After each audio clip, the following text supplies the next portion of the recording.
Hello guys, welcome back to my channel Usha's ব্লগে আরও একটি পর্বে তোমাদের অনেক অনেক স্বাগত জানিয়ে আজকের এই ব্লগটা শুরু করছি।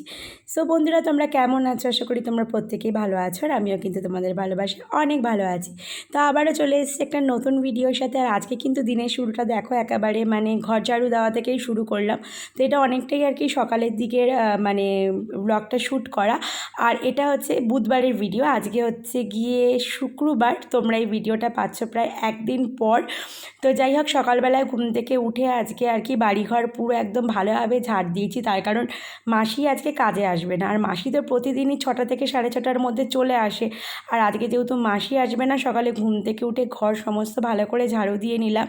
আর মাসি না আসলে তো আমি কোনোদিনই ঘর মুছি না, শুধু বেডরুমটা বাদ দিয়ে, তার কারণ এতগুলো ঘর মোছা কিন্তু আমার পক্ষে একেবারেই সম্ভব না। তোমাদের ভিডিওতে আগেও বলেছি, তার জন্য একেবারে প্রত্যেক কটা ঘর ভালো করে আর কি ঝাড়ু দিয়ে নিলাম। তারপর দেখো আমার বারান্দার অবস্থাটা দেখো, আর বাইরের ওয়েদারটা কিন্তু জাস্ট অসাধারণ ছিল। এমনিতেই সকালবেলা খুব সুন্দর একটা হাওয়া দেয় তার মধ্যে। আর এপাশে দেখো, কাল রাতে ভামবিড়াল এসে আমার গাছপালাগুলোর মানে কি অবস্থা করেছে, মানে মাটি খুঁড়ে টুড়ে একেবারে যাচ্ছে তা কাণ্ড। তারপর যাই হোক, একেবারে স্নান টান করে নিয়েছিলাম। তো ওই দীপঙ্কর দা এসেছিলো সকাল সকাল। তো আজকে থাইরয়েড সুগার এগুলোর জন্য ব্লাড দেবো, আর না খেয়ে মানে খালি পেটে দিতে লাগবে। তার জন্য দাদাকে একেবারে সকাল সকালে আর কি মানে ডাকা করিয়ে নিয়েছি। তো এখন ওই 7টার কাছাকাছি হবে। তো দাদাকে ডাকলাম, ডেকে বললাম যে তাড়াতাড়ি করে আমাকে আর কি ব্লাডটা নিয়ে যাও, মানে নিয়ে গেলে আমি খেতে পারবো। আর তার আগে খেতে পারবো না। আর সকালবেলা ঘুম থেকে উঠে একটুখানি চা খেতে ইচ্ছে করে, আর সকালবেলায় না মানে অনেকক্ষণ আমি খালি পেটে থাকতেও আর কি পারি না। তার জন্য কিন্তু দাদাকে একেবারে আর কি সকাল সকাল ডাকা করিয়ে নিয়েছিলাম। আর আজকে দেখো, দাদা যখন আমাকে এই যে ইঞ্জেকশনটা আর কি দিল, মানে আমার এতটা জোরে লেগেছিল। তো বেসিক্যালি দাদা কিন্তু খুব ভালোভাবে আর কি ব্লাডটা নেয়, আমার কিন্তু একটুও লাগে না। আর এছাড়া মাঝে মাঝেই তো ব্লাড দিতে লাগে, আর আমার মানে অভ্যাসে দাঁড়িয়ে গেছে, ব্যথা লাগেই না বলতে গেলে। আর আজকে এতটা জোরে আর কি সুইটা ফুটিয়েছে, দাদা বললো এটা নাকি একটুখানি মোটা গেজের যে সুচগুলো হয় সেগুলো। তো যাই হোক, তো ওটা ফোটানোর পর মানে এত জোরে লেগেছে, রীতিমতো রক্ত আর কি বেরিয়ে গেছিলো। তো দাদাকে সেটাই বলছিলাম যে কোনো সময় তো এরকম ব্লাড নিতে গেলে পরে এরকম রক্ত বেরোয় না, তো আজকে রক্তটা বেরিয়ে গেল। তো দাদা বলছিল যে হিমোগ্লোবিন হয়তো বেড়েছে, তার জন্য এরকমভাবে মানে ব্লাড বেরোচ্ছে। তো যাই হোক, তো ব্লাড টেস্ট করার পর রিপোর্টটাও তো এখন এসে গেছে। তো মোটামুটি সব কিছু ঠিকঠাকই আর কি আছে। তো রাত্রেবেলায় আর কি রিপোর্ট দিয়ে দিয়েছিল, সব কিছু ঠিকঠাক আছে। তো যাই হোক, ব্লাড নিয়ে যাওয়া হয়ে যাওয়ার পর একটুখানি চা খেয়ে সোজা চলে এসেছিলাম রান্নাঘরে। তো রান্নাঘরে এসে টুকটাক কিছু রান্নাবান্না করেছি, মানে সব না, খানিকটা আর কি করেছি, আর খানিকটা হচ্ছে নিচের থেকে নিয়েছি। এখন কিন্তু প্রতিদিনই মানে ঘুম থেকে উঠে একটা আমাকে কাজ করতেই লাগে, সেটা হচ্ছে এই বারান্দাটা পরিষ্কার।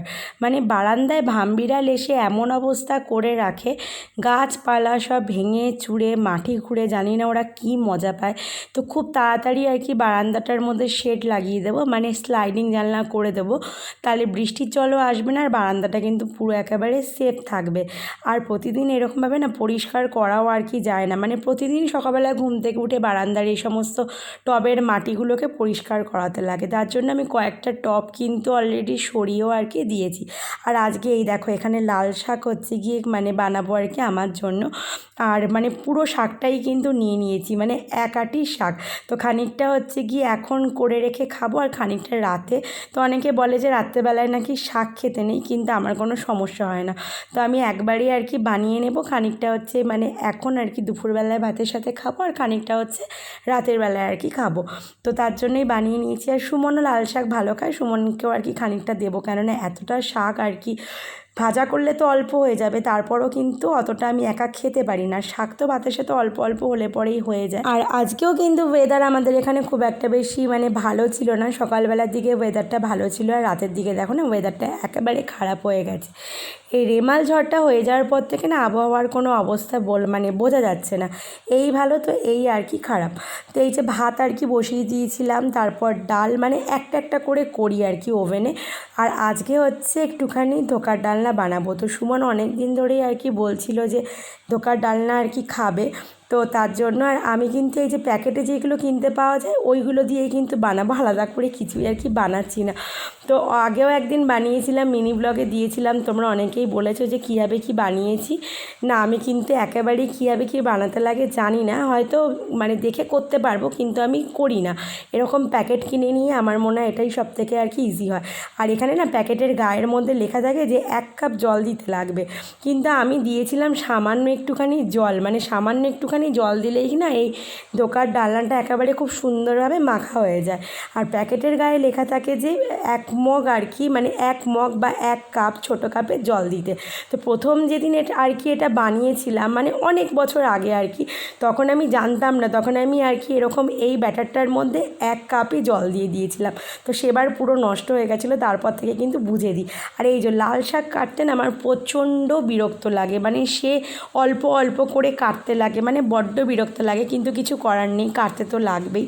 আর যেহেতু বটি দিয়ে কাটি না, চাকু দিয়ে কাটি, তার জন্য আরও আর কি সমস্যা হয়ে যায়।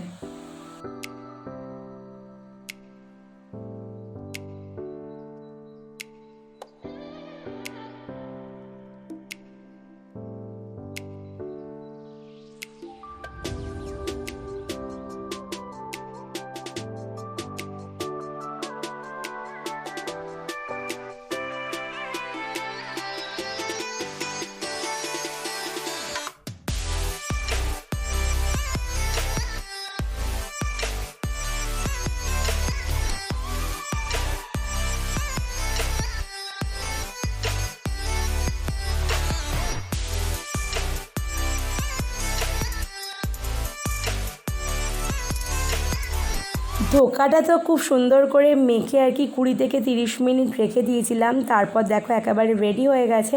তারপরে এটাকে একেবারে একটুখানি তেল দিয়ে ভালো করে ভেজে নিয়েছিলাম। তারপর ডো করে নিয়ে দেখো খুব সুন্দর করে পিস পিস করে কেটে নিচ্ছি। তারপর এটাকেও কিন্তু ভালো করে ভেজে নেব। আর ভেজে নেওয়ার পর কিন্তু ডালনাটা বানাবো। আর ডালনার মধ্যে অনেক কিছু আর কি দিয়েছিলাম, আর একেবারে অল্প একটুখানি হয়েছে, মানে এক প্যাকেটে কিন্তু খুব একটা বেশি হয় না, এই 10-12 পিস মতনই কিন্তু হয়। আর খুব বড় বড় দেখো পিস হয়নি, একেবারে ছোট ছোট পিস হয়েছে। তো সুমন তো একা খাবে, আর আমি সুমন যে একা খেয়েছে তা কিন্তু না, আমিও কিন্তু 1-2 পিস খেয়েছিলাম। আর এই ধোকার ডালনা কিন্তু আমারও খুব পছন্দের, সুমনের তো খুব পছন্দের, আমারও কিন্তু খুব আর কি পছন্দের। যাই হোক, মোটামুটি ঠিকঠাকভাবে বানানোর চেষ্টা করেছিলাম, আর ঠিকঠাকভাবে কিন্তু হয়েও গেছিলো। আর পুরো রান্নাটা কিন্তু তোমাদের সাথে শেয়ার করলাম না, তার কারণ হচ্ছে কি ব্লগটা তাহলে অনেকটাই আর কি বড় হয়ে যাবে।